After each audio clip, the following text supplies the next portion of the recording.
Саламатсыздарбы? Мен Исмайлов Сайтбек, Кадамжай району номер 81 Абдукадыр Озбековдун 120 жылдык орто мектебинин 10 класснын окуучусумун. Мен миллионерде ойлон конкурсунан 2-чи орунду алдым. Ушул ийгиликке жетишкен үчүн ата-энеме чоң ыраазычылык билдирем. Ушул конкурсту уюштурган жетекчилерге, уюштуруучуларга ыраазычылыгымды билдирем. Ошондой эле биздин мектепте кызмат кылган мугалимдерге, директорлорубузга, жалпы мугалимдерге ыраазычылыгымды билдирем. Саид Байым атындагы орто мектебинин 4-Б класснын окуучулары окуйбуз, жасайбыз, изилдейбиз таймашынан боз үй деген теманы тандап, республикадан 1-чи орунду алдык. Бизди даярдаган эжекелерге чоң рахмат. Саламатсыздарбы? Мен Абдижамил кызы Бибимариям, Дыйкан орто мектебинин окуучусумун, Кадамжай районунун. Саламатсыздарбы? Мен Абдижамил кызы Бибимариям, Карачыгач айылынын тургунумун, Дыйкан орто мектебинин окуучусу, Кадамжай районунун. Ушул күндө 11-чи класстын окуучусумун. Мен бул спортко 2-чи классымда бардым. Спорттун аты таэквондо. Таэквондо спортуна мен өз кызыгым менен бардым. Жана алган ийгиликтерим артында көптөгөн аракеттер жатат. Көптөгөн окуучуларды, көптөгөн бардык жаштарды үндөйт элем. Өзүңөрдүн каалаган кесибиңерге, өзүңөрдүн кызыккан спортуңарга талыкпай эмгектенгиле деп.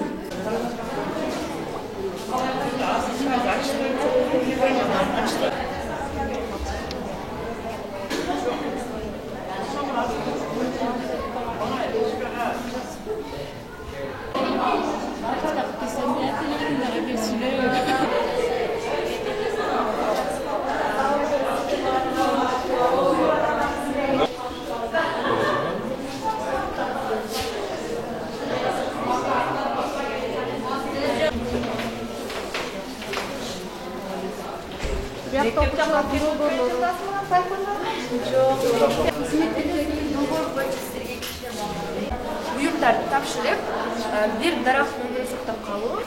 Биз атайын мектепте ыкчарчылар, биз 1-чи этабында мектебибиздин экологиясы коргоо максатында атайын уюмдарды алып, шуктурду алдык.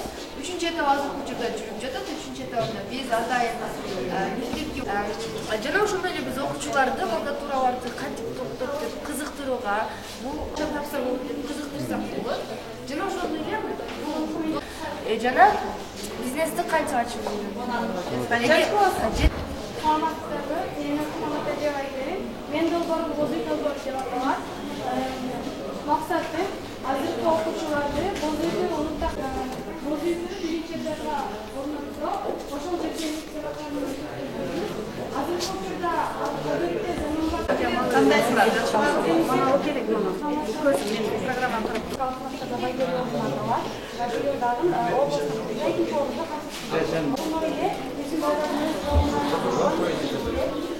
Мен канаттуулардын ошондой эле эмелерди бул жерге чогултушкан.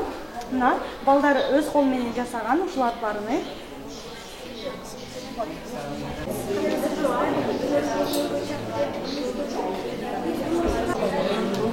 Жерден башкарып, бирөө жандыргачтан барат, батарейкадан бар. жок, шынында барат азыр жагы жок. Азаматсыңар, азаматсыңар. Биз келечекте ушундай нерселерди куруп, элибизге жардам кылганга. Канчанчы класссың? 7. Ертеңерге жеткиле, азамат. Жөнөкөйдө башынан отур. Мына 1-чи алганда үй балам. Ушундай болгон ашарат салды. Муну 220 вольтко туташтырат дагы. Ал ушул амалды жандырса, өзү айланат да. Ошол балтапчак ошондой мектептерде салат. Бул станокты мен өзүм үй үчүн жасадым. Бул болсо изолятор деп койсо болот. Бул себеби суу түртүп берет да. Дарчасы болот. Үйдөгү бактарга. Ушул үйдөгү түтүктөр үчүн жасадым да. Бул жактан суу кирет, бул жактан суу кайта мотормайын келет да. Эмне мотормен жасадым? Бул мотордо карасаң бул азыркы убакта адамдар иштетип калган да. 10 литр утилизатор деп коет. Ошол моторго бул жерге бензин куят. Мына ушул звук тартканда бул жанып кетет да. Бул Ошон Кыргызстанда биз азыр айыл жергесинде ток эмес үчүн токту биз электр тогун өтө көп өлчөмдө колдонобуз да. Эске күч келди. Ошого атат мен ушул бул 5 вольттук генератор берет. Мына Мына 14 вольт электр тогу. Үйдө кадимгидей көл бар.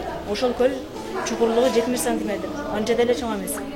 Эгнеге 2 метр ошол жерге труба койгон. 2 метрде труба. Суу напор менен чыгат. Суу түшө турган жерде пара коюп туруп генератор койгон. Ошол генератор айланып да суу түшкөн. Ошол жерден кабель таткан да. Ток чыгат. Ток чыгат. 220 вольт чыгат. Свет өчкөндө ошол жерден пайдаланабыз. Бирок азырынча бул макети да. Бирок финансы жактан жардам болсо мен чоң эме bir köşeni же болбосо bir айлык көтөрө турган генератор курсам деп.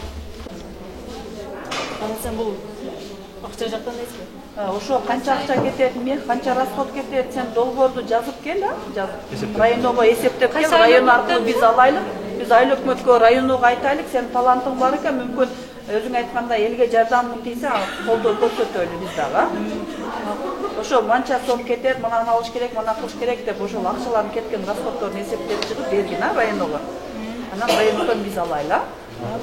Сен азыр финансыдан кызына такалып атам деген. Номер 19 Садыков атындагы орто мектебинен келдим. Мени бул үй жасайбыз, окуйбуз, иштейбиз дегенге жасадым. Үйдү дарбазаларында кууп койдук, кооз болдум деп. Бул экскаватор. Айылымды коргойм дейм. Бул мусор ала турган трактор. Мен аны алып мусорго аргытам. Бул трактор экономик айылымды коргойм. Мусордан тазалайт. А бул көп баракчалуу китеп. Өсүмдүк дүйнөсү, чымчыктар дүйнөсү, жаныбарлар дүйнөсү болуп бөлүнөт. Бул мен үйдү кылышка аракет кылам. Азаматына максатыңа жеткин, Очиститель воздуха. Как мы можем видеть, это аппарат, который очищает воду. Конечно, воздух можно сказать, реки или улицы, просто вода.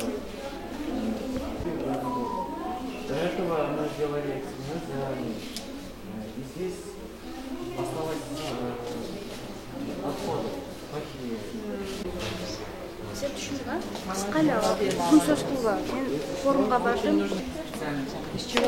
Көлгө барып келген жигит ушул.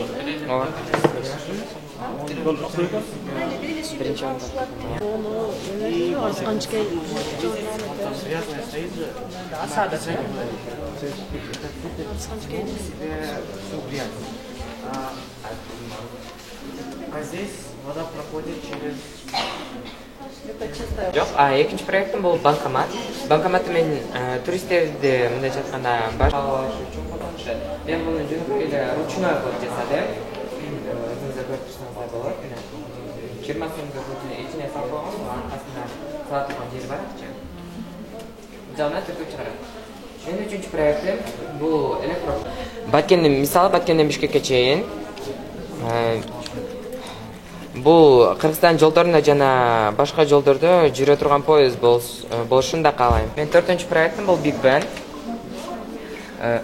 Big Ben Лондондо курулган. Муну жөнөкөй эле картондон жасадым.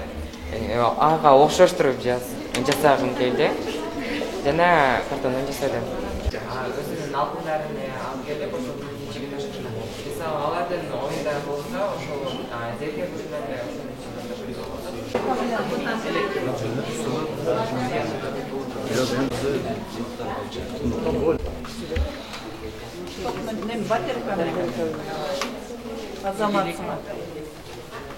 Саламатсыздар. Жаратылыш жашылдандыруу фондусуна өз колдорубуз менен жер жемиштерди эгип өстүрүп келдик. Жана бул жерде керексиз буюмдардан керектүү нерселер жасап келдик. Бул өзүбүздүн колдонуучулуктөрүбүз. Жакшы. Бул картошка, бул чеснок. Бул жерде бул формага биз окуучулардын өз колунан өстүрүлгөн өсүмдүктөр, гүлдөрү жана жер жемиштерди алып келдик. Булар колдонуучулук салыктарынан керектенүүдөн чыгып калган мыктардан курулуп чечектерди жасап алып келдик. Ушулар менен алектенип алкагычкы иштерде ушуларга кызыгууларыбызды ушуларга жумшайбыз. Жакшы биздер жүрбөш керек экен да мынау. Неме бакалаврларга еп койсо болот. Бадырым пушуптур, мына халелпир окшойт, а?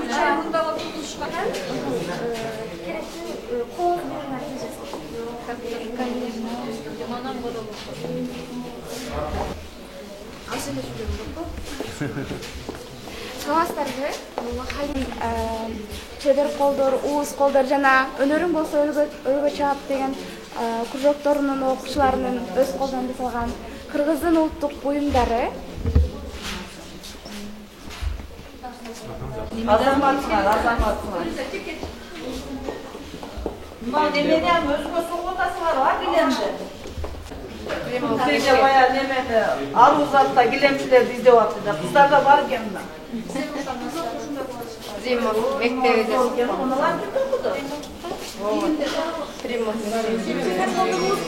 Bunun kolunda çocuklar жасашты мына жерде эмелер Өргө чаап аттуу кружогунун окуучуларынан. Сиздерби? Биз окуйбуз, жасайбыз, изилдейбиз долбоорунун республикалык түрүнөн 2-орунду катыс кылганыбызга өтө кубанычтабыз. Су сыйлаган зор болор, су кордогон кор болор демекчи. Бириккен Улуттар Уюмунун башкы ассамблеясынын чечими менен 22 март дүйнө жүзү боюнча суу ресурстарынын күнү катары белгиленип келет.